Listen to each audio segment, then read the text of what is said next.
Kaunist keskhommikut. Täna on stuudios Riigikogu Keskfraktsiooni esimees Lauri Laats ja Keskerakonna esimees Mihhail Kõlvert. Mina olen saatejuht Janek Mägi. Ja valitsus on saanud uued ministrid, on saanud uue valitsuse või uue vana valitsuse, kuidas me seda iganes võtame. Lauri, kuidas sulle kiirvõisamaalitsejana meeldib? Ja, eks need nimed olid tegelikult ju laual, aga ei olnud ju täpselt aru saada, et mis valdkonnana eest nad hakkavad siis vastutama. Aga minu arust kogu selle asja juures on ju selge, et mida ka ütles välja Eesti 200 esimees Kristiina Kallas, et tegemist on siis teise ešeloni meeskonnaga, sellepärast, et käis ja pakkus küla peal, kes sooviks ministriks tulla, keegi ei soovinud headest inimestest, võttis siis omad, on ju. Ja kui vaadata seda Terrast nooremat, siis tegelikult kõik me teadsime, et tal on juba leping sõlmitud Reformierakonnaga, ta pidi üle minema. Ja ju siis oli see hind, ministri koht on see siis hind, mille pärast ja mille tõttu siis noorem Terrast sinna Eesti 200 ka jäi. Kindlasti see valdkond, mis ta sai siis maaelu ja põllumajandus, regionaalpoliitika ei ole see, siis, millega ta oleks tahtnud tegeleda. Aga ju siis oli see kompromisside mäng ja minast neid kompromisse siin Eesti poliitikas tehakse niivõrd palju, aga kes kannatavad loomulikult valdkonnad ja kannatavad siis inimesed tänu kõikidele nende kompromissidele mängudele. Mihhail, kuidas peaks tegelikult erakond ministrikandidaate valima, et see, millele Lauri viitas, et käid ja pakud mööda küla, või peaks toetama ikkagi neid, kes sul lähedal on.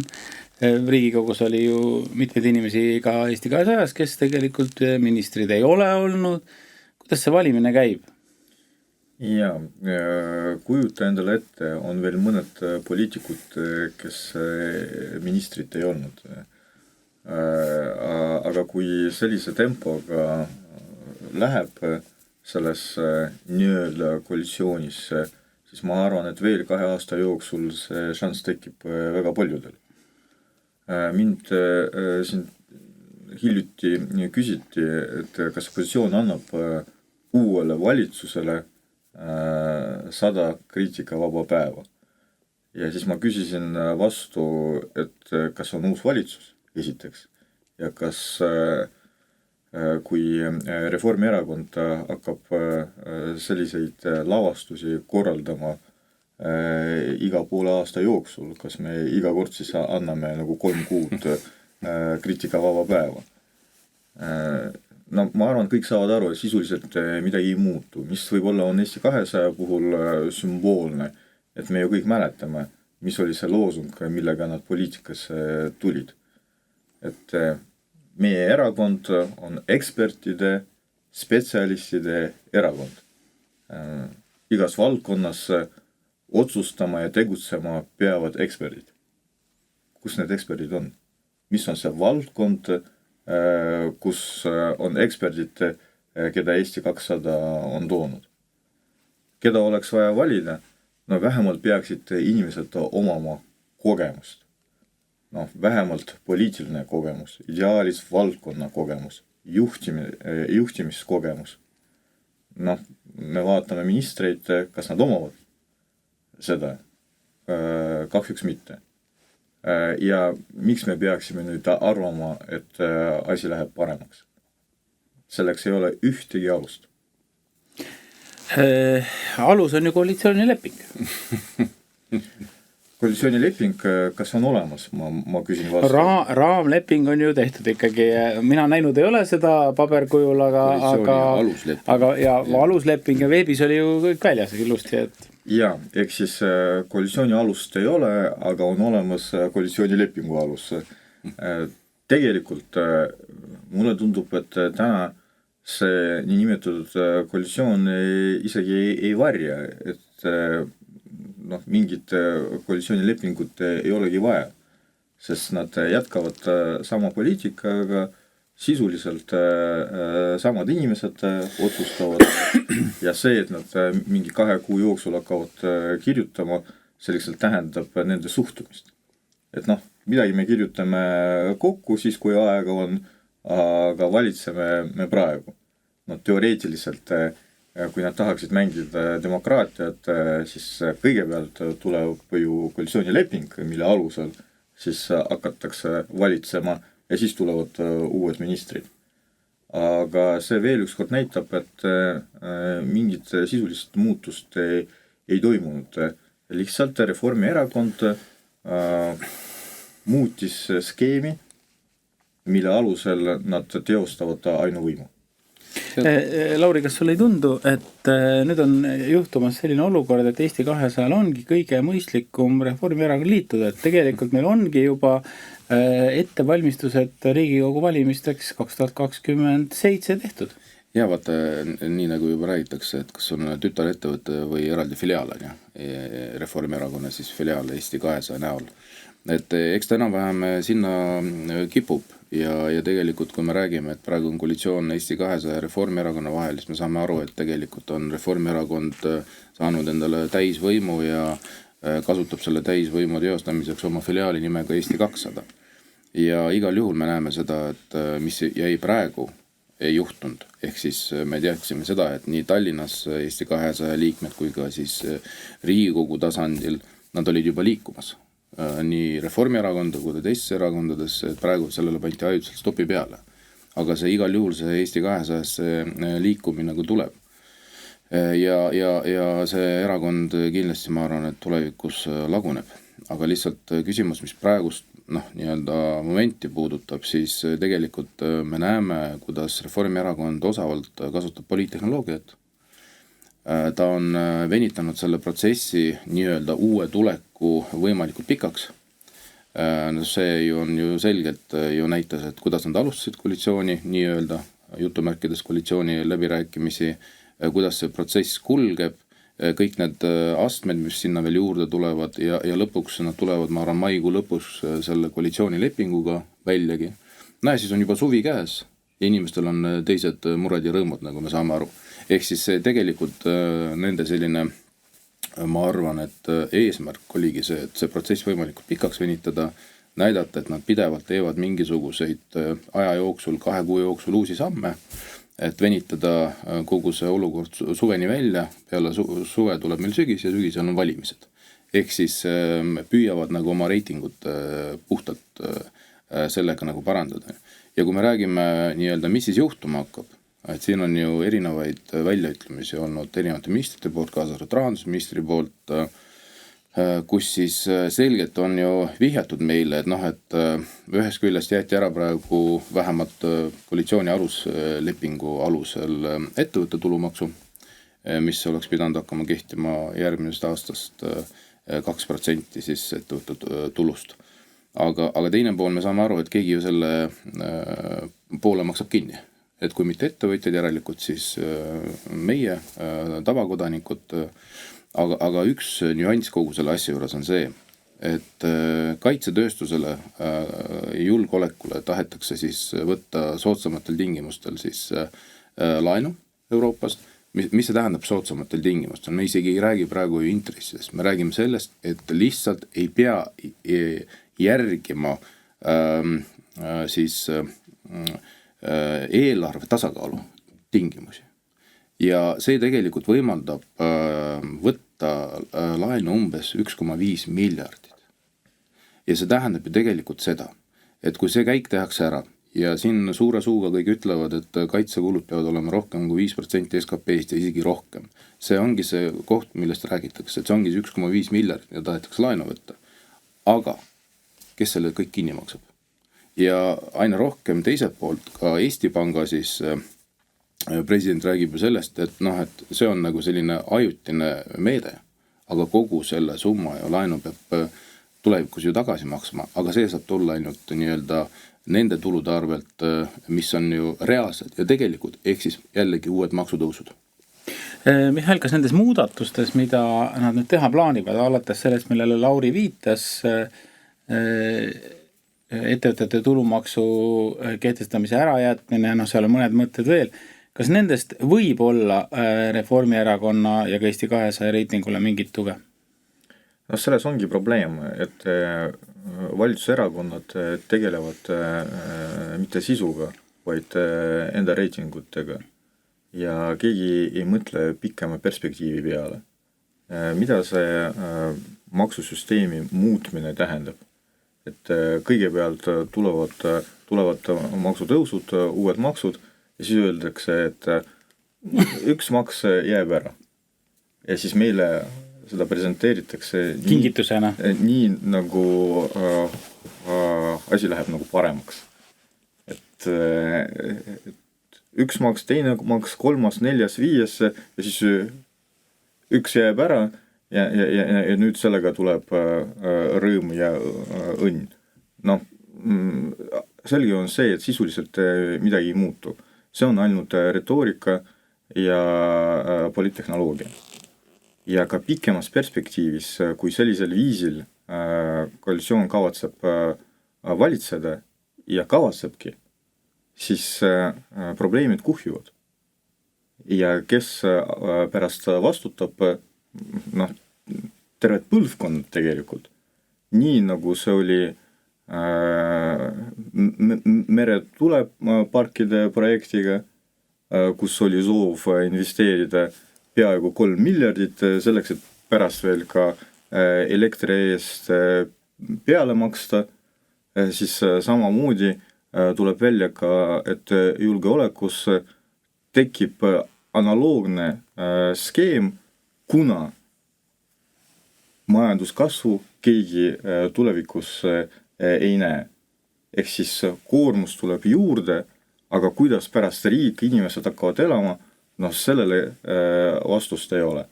Ja see skeem on selles mõttes mitmekülgne, et ühes küljest meil tekib ressurss julgeoleku arendamiseks, mis on iseenesest positiivne, aga see on nagu selline ühekordne nagu võimalus.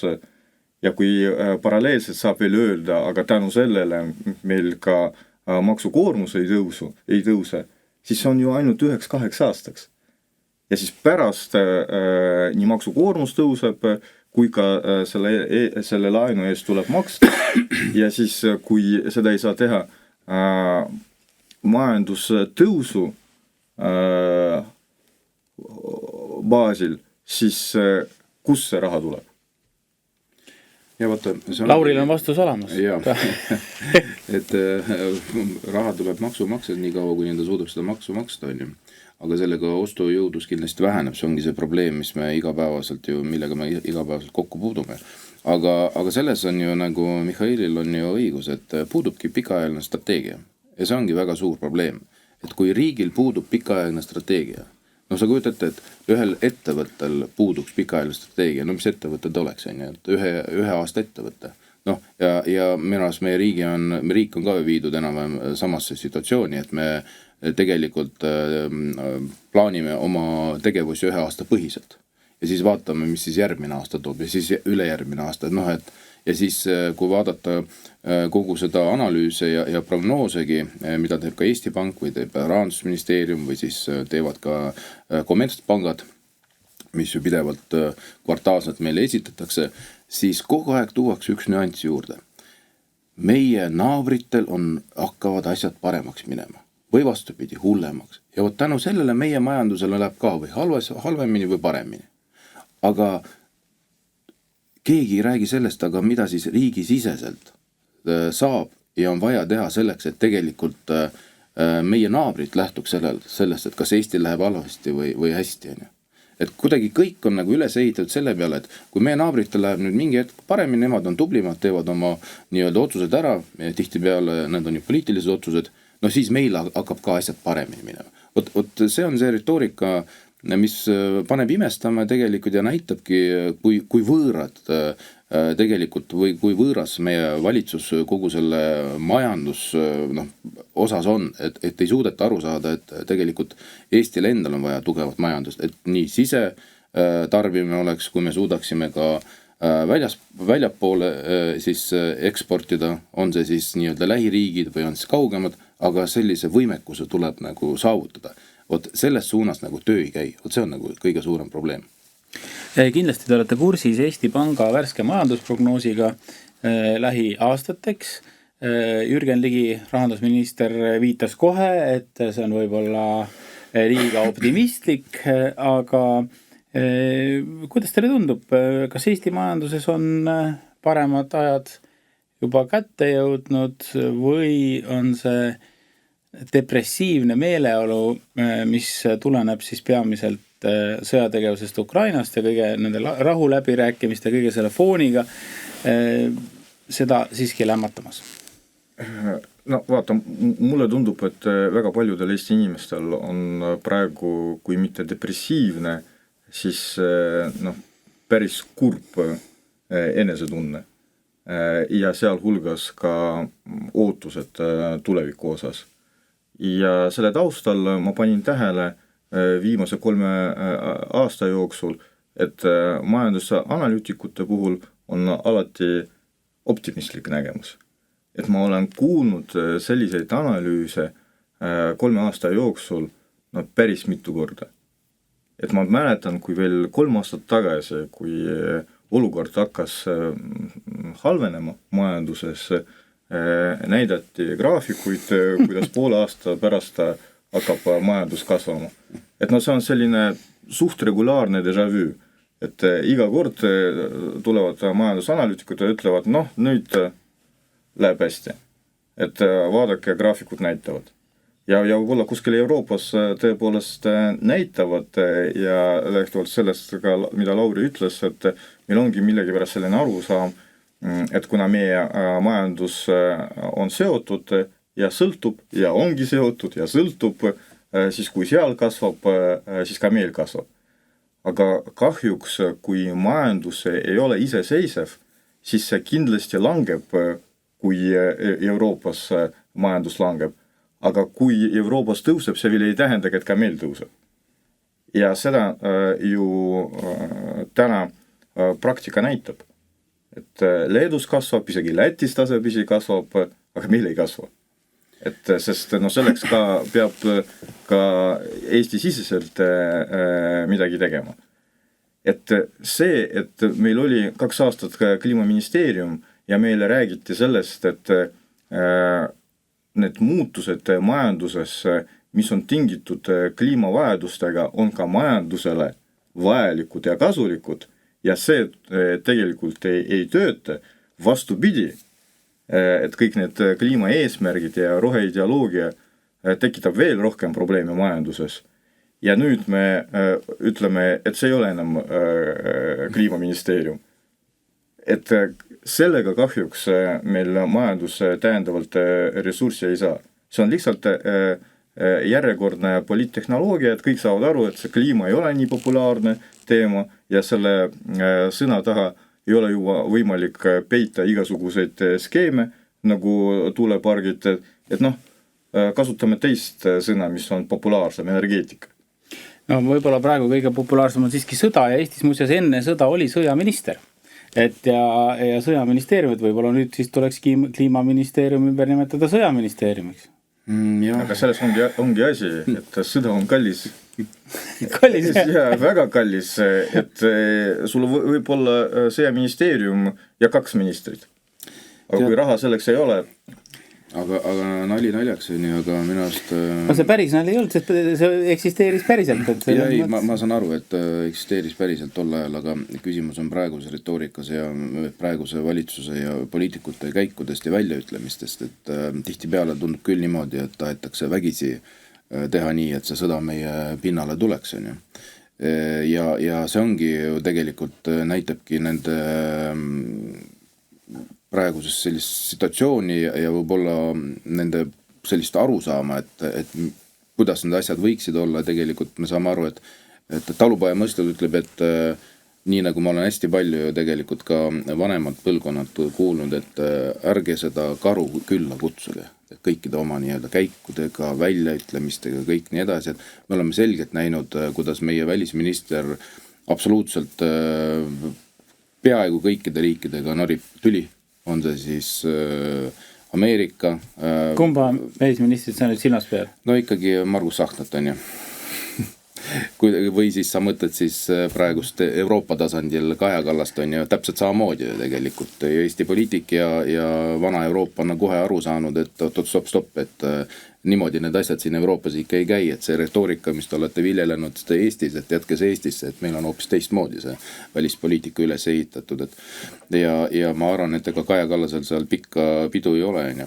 Aga nüüd, kui tulla tagasi Eestisse praeguse välisministriga, siis et nüüd on nüüd uus konflikt näiteks Türgis, kus me näeme selgelt, et opositsioon või siis võimul olev erakond ja siis riigis opositsioonis olev erakonna juht on omavahel tülis, on võetud siis ka meetmed tarvitusele, mis meile kindlasti ei meeldi, demokraatlikele riikidele, on ju. Aga nüüd huviga tahaks näha, et kas Margus Tsahkna läheb ka sinna barrikaadidele, nagu ta läks Gruusiasse, on ju. Et kas me saame veel Türgi näol endale nii-öelda vaenlase või ei saa. Ja minust see on võib-olla kohatu näide, aga välispoliitikat tehakse diplomaatiliste tööriistadega. Ja tihtipeale, kui sa teadki, et seal võib-olla tehaksegi valesti ja nii edasi, aga sa pead lähtuma oma riigi ja oma rahva huvidest ja vastavalt sellele paika panema ka retoorika ja sõnavõtud. No Marko Rubioga Markus Tsahkna siiski kohtus ja ma nägin, et Facebook oli neid pilte äärne täis. Aga samas me teame, kuidas Margus Tsahkna on väljendanud oma arvamust kogu praeguse Trumpi administratsiooni osas. Nii et no siis ta läks hästi, et ta sai uksest sisse, et ega see ka päris tavaline ei ole. Aga ma sellest majandusest veel päris loobuda teemana ei taha. Tänases Eesti Ekspressis oli tore lugu sellest, kuidas Eesti lugupeetud ettevõtjad on väga mures oma isikliku sissetuleku pärast, nad ei saa enam kalamarja süüa ja hapukoort ja kõike muud sellist. Mind ikkagi väga huvitab, et selles raskes olukorras, kui palju teie siis isiklikult olete kulusid kokku hoidnud ja mille pealt? Kui palju me sööme kalamarja? Jah, no see oli konkreetselt Urmas Sõrm ütles, et talle meeldivad pannkoogid ja ta ainult seda käib poes ostmas, aga muud eriti ei ostagi. Aga see oli väike iroonia loomulikult, aga kas te olete teinud isiklikult ka mingisuguseid selliseid olulisi valikuid, et mida te ostate või mitte, ja võib-olla siis ka ettevõtetes ja erakonnas tänu sellele hinnatõusule? No teadaolevalt erakonnas me juba ammu no teil on palju raha, jälgime, kuidas kokku hoida ja kulusid optimeerida. Et loomulikult ma arvan, et iga poliitik praegu vastaks, et jah, et ka see on vähem, et ka meie elu läks raskemaks, ka meie jälgime ja tegelikult jälgime ka, et kuidas hinnad kasvavad ja see kindlasti mõjutab ka meie elu. Aga seda ei saa võrrelda teiste Eesti inimestega. Et meil vaesuse osakaal ühiskonnas kasvab kogu aeg. 30% Eesti inimestest elavad kas suhtelises või absoluutses vaesuses. 30%. Ja seda näitavad ka kaudsed näitajad, nagu poeketid juba ammu panid tähele, et kuu lõpuks ei ole ostjaid ja eelkõige sellepärast ei ole lihtsalt raha selleks, et toitu osta. Ja see ei ole enam juba ammu naljakas. See on päris elu. Ja mis meid ootab, hinnad tõusevad veel. Palgad ei tõuse, hinnad tõusevad veel. Ja selle taustal ühe siis valitsuse erakonna esimees räägib meile sellest, et tegelikult pensionid kasvavad väga kiiresti. Kus nad kasvavad? See indekseerimine ei ole pensionide kasvamine. See on lihtsalt võimalus, et see sama pension säilitaks sama ostuvõimu. Ka tänu indekseerimisele see ei ole võimalik, sest hinnad kasvavad ja inflatsioon kasvab palju kiiremini. Ja kui ei toimu indekseerimist, siis lihtsalt pensionide ostujõud langeb kogu aeg. Eks siis mulle tundub, et ettevõtjastest ma ei oska midagi öelda, kui palju nendel on kalamarja laua peal, aga ma kindlasti saan öelda, et Eesti inimeste elu halveneb iga kuuga, mitte iga aastaga. aga iga kuuga. No ettevõtjad, Lauri, vist on niimoodi, et sa oled ka ettevõtja lisaks oma poliitikatööle, et ettevõtjatel on vist teine probleem, et sisendhinnad kogu aeg kõik kasvavad, et kui sa hinda ei tõsta, siis ellujäämine on veel raskem, siis kaovad ka töökohad, et see on selline nagu ühendatud anum. Ja vaata, igal juhul on ühendatud anum. Küsimus on selles, et mis ettevõtjal on nagu väga oluline on see, et sul oleks stabiilne maksukeskkond ja stabiilne turg, kuhu oma toodet siis ju turustada. Ja et see turg oleks ka ostujõuline. Mida me praegu näeme, on selgelt, et meie inimeste ostujõud on langenud ja kõvasti on langenud. See tähendab seda, et ka ettevõtjate toodang on ju tegelikult ju vastavalt vähenenud. Ja lisaks, millest sa nagu ka, mida sa mainisid, et sisendhinnad on suurenenud, jah, see vastab tõele ja ma arvan, et kõige suurema nii-öelda löögi tegelikult kõik ettevõtjad kaasa arvatud meie inimesed, kellel on kodulaenud, said ju läbi Euribori tõusu ja läbi selle otsuse, mis siis valitsus tegelikult ei teinud, oli pangamaks või siis pangamaksu rakendamine, mida ei juhtunud. Ja Keskerakond on ju seda mitmeid kordi pakkus välja Riigikogus ja järjepidevalt praegune valitsus, kaasa arvatud sotsiaaldemokraadid ju lükkasid selle ettepanekut tagasi. Kui see raha oleks tulnud tagasi läbi siis pangamaksu ühiskonda, või siis oleks tehtud kokkulepped pankadega, et nad oleks alandanud kas kodulaenu intressi, ettevõtete laenu intressi, siis see oleks kindlasti mõjunud positiivselt kogu nii-öelda keskkonnale ja inimeste ostujõudule. Seda ei tehtud. Ja ka tänane või siis eilne Ekspressi lugu, kus selgelt toodi välja, et tegelikult pangad on praegus olukorras olnud ahned, nende kasumid on tõusnud. Ja ka see, mida me pidevalt oleme teadnud, et meie Eesti kommertspankade omakapitali tootlus on tunduvalt kõrgem kui Skandinaavia või siis Euroopa, Vana-Euroopa siis pankade omakapitali tootlus. Nii et need kohad on kindlasti, mida tuleks Eestis ära reguleerida, et pangad ei võtaks viimast ei inimestelt ega ettevõtjatelt. Ja tead, kui sa vaatad seda Eesti Panga prognoosi selleks aastaks ja järgmisteks aastateks, seal oli välja toodud erinevad nii-öelda mõõdikud. Ja üks mõõdik oligi inimeste kindlustunne. Ja võrreldi siis 5 riiki, Läti, Leedu, Eesti, Soome, Rootsi, me olime viimasel kohal. Ja see tegelikult näitabki ju väga palju nii-öelda asju, et usku valitsusse, kas on olemas või ei ole, usku nii-öelda olukorda, et kas see paraneb või mitte, ja teine pool, et sotsiaalmajanduslikud probleemid. Ehk siis ma arvan, kõik need 3 aspekti väljendasidki selles küsitluses või siis analüüsis, kus siis Eesti inimene on kõige viimasel kohal. Järgmine saade on meil peale 1. aprilli. Võt, aga tegelikult seda näitavad ka praegused reitingud. Et see on ju rekord, antirekord valitsuse puhul. Et ma ei mäleta, et meie ajaloos oleks selline valitsuse toetus. See on muda liiga. 20% ja olukorras, kui meil on julgeolekukriis, majanduskriis, olukorras, kui praegune valitsus otsustab või teeb otsuseid, mis hakkavad mõjutama meie elu veel palju aastaid, me tegelikult peame konstateerima, et valitsusel puudub selleks mandaat. Et esiteks võetakse vastu otsuseid, millest ei olnud juttu enne valimisi, ja teiseks täna absoluutselt puudub rahva usaldus.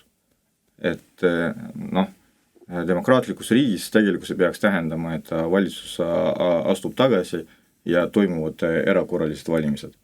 See oleks absoluutselt normaalne lahendus ka operatiivses plaanis, et tuleks valitsus, kelle puhul oleks usaldus, kelle puhul oleks mandaat, aga eelkõige oleks julgus ja pädevus selleks, et vastu võtta adekvaatseid otsuseid. Ja sellepärast Keskerakond tuleb